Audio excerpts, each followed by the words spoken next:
I was part of WCW, right before TNA started. So after WCW went under, I heard about this new group starting up in Nashville, where I usually was wrestling at the time, and called TNA Wrestling. And Jeff Jarrett, one of the founders of TNA, asked me to come out and try out, and that's what I did. And 10 years later, I'm still here kicking butt. So it's one of those things that hard work does pay off.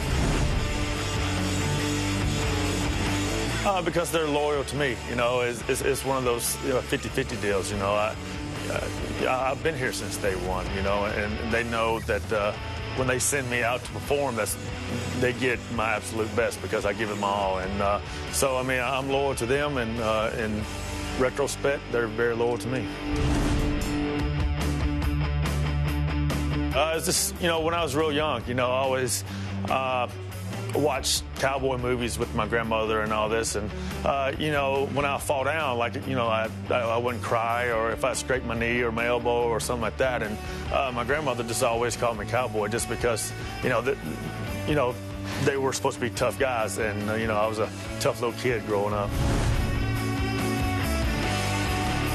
It's one of my fondest memories is going to the fairgrounds in Nashville and watching, Jeff Jarrett wrestle, back when I was younger, and Dutch Mantell and Tojo Yamamoto, and, Sting came through Nashville, and so did Hulk Hogan and all these guys. So it was really cool for me to be able to go as a young kid to watch these guys who, some of them I wrestle with now today. About a six-pack. I do 12-ounce curls every night.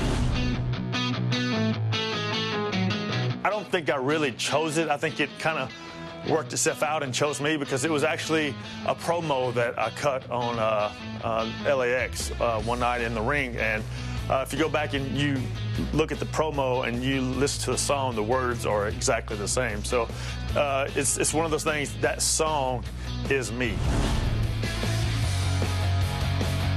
I always tell everybody it's like a drug. It's addicting. Once you get that in you, it's hard to get away, because walking out onto that stage and in front of all those people just chanting your name or either booing you or whatever, it's such an adrenaline rush, and nobody knows what it feels like until you do it, and all eyes are on you. You can make the people cheer, you can make the people boo. It's up to you. Everybody, paid to see you perform, and that's what you got to do.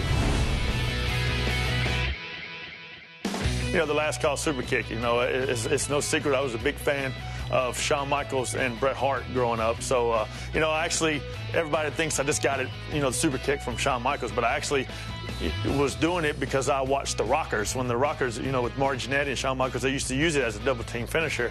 And me and my old tag team partner, we used to do the same thing. So it kind of carried on or whatever. If I was not wrestling, it was one of those things. I have a kind of etchy past, I can't tell you exactly where I would be. I would probably be in jail, or I'll probably be doing something. Wrestling has given me an out, because, you can get all your anger out in the ring if you want to, and then you go home, you're all happy, So, but, if I wasn't wrestling, I went to college on a basketball scholarship, but you don't see too many 6-foot white guys in the NBA. So, I don't know where exactly I would be. If a kid came up to me and asked me that he, told me that he wanted to be a professional wrestler and, he wants to be a TNA wrestler and all this, I would just look at him and say, run. Because it's one of those business, it's a cutthroat business. It's a dog-eat-dog business. It's hard.